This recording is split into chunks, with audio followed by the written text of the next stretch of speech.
এরপর দাদার থেকে যে গানটি শুনবো, দাদার মুখে শোনা, প্রদীপদা বলতেন সূর্য কখনো সুযোগ পেলে এই গানটাকেও বড় একটা কেউ গায় না এই গানটা অনুষ্ঠানে। তাই প্রদীপদার প্রতি শ্রদ্ধা জানিয়ে আমাদের পরবর্তী নিবেদন 1958 সালের ছায়াছবির ডাক হরকরা থেকে একটি গান শ্রী সুধীন দাশগুপ্তর সুরে কণ্ঠ দিয়েছিলেন পদ্মভূষণ শ্রী মান্না দে। শুনে নেব সেই গান। ওগো তোমার শেষ বিচারের আশায় আমি বসে আছি। গানটির রচয়িতা যিনি এই চলচ্চিত্রটির লেখক সেই পদ্মভূষণ তারাশঙ্কর বন্দ্যোপাধ্যায়। আমরা অনেকেই জানি না যে তারাশঙ্কর বন্দ্যোপাধ্যায় শুধু একজন ঔপন্যাসিক ছিলেন না, তার কত ভালো ভালো সুপারহিট গান যেগুলো আমরা প্রায়ই গেয়ে থাকি। আশ্চর্য হয়ে যাবেন শুনলে, যেমন গীতা দত্তের গাওয়া কাঁচের চুড়ির ছটা, এটা কিন্তু ওনারই লেখা। তেমনি মধুর মধুর বংশী বাজে সন্ধ্যা মুখোপাধ্যায়ের, এটাও কিন্তু তারাশঙ্কর বন্দ্যোপাধ্যায়ের লেখা। তেমনি এই সিনেমাতে দুটো তিনটে অসাধারণ গান গেয়েছিলেন মান্না দে। তার মধ্যে এটি অন্যতম পুরস্কারপ্রাপ্ত গান। ভীষণ কঠিন গান, যার জন্য হয়তো কেউ এটা প্রোগ্রামে নেন না, একটু অন্য মানসিকতার গান।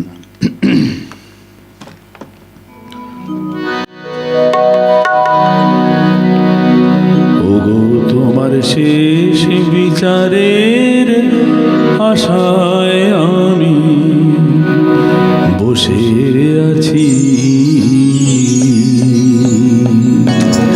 ওগো তোমার শেষ বিচারের আশায় আমি বসে আছি।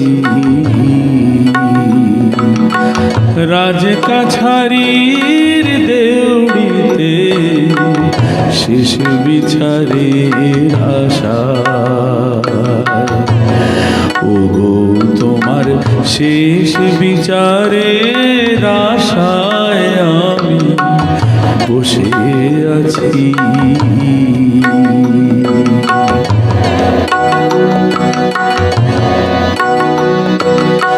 চোখের জলে পাওনা কি হায় জীবনে বেচা কেনার পেশায় শুনবো বলে বসে আছি শেষ বিচারের আশায়। ওগো তোমার শেষ বিচারের আশায় আমি বসে আছি।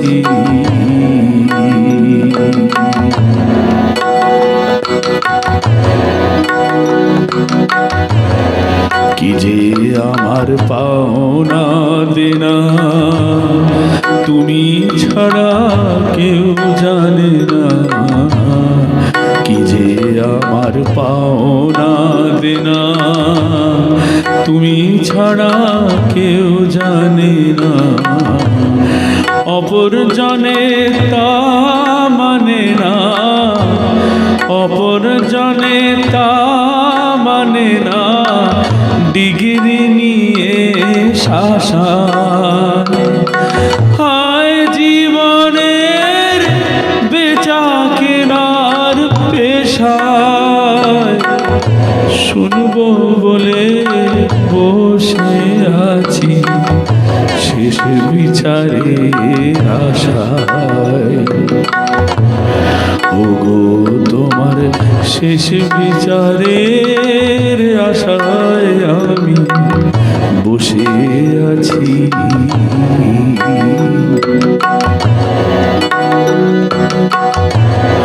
খেয়া ঘাটের পারে পারে মাসুল দিয়ে বারে বারে। খেয়া ঘাটের পারে পারে মাসুল দিয়ে বারে বারে। শেষে খেয়ারি ধারে এবার এলেন দেউলের আশায়। না থাকিলে পাওনা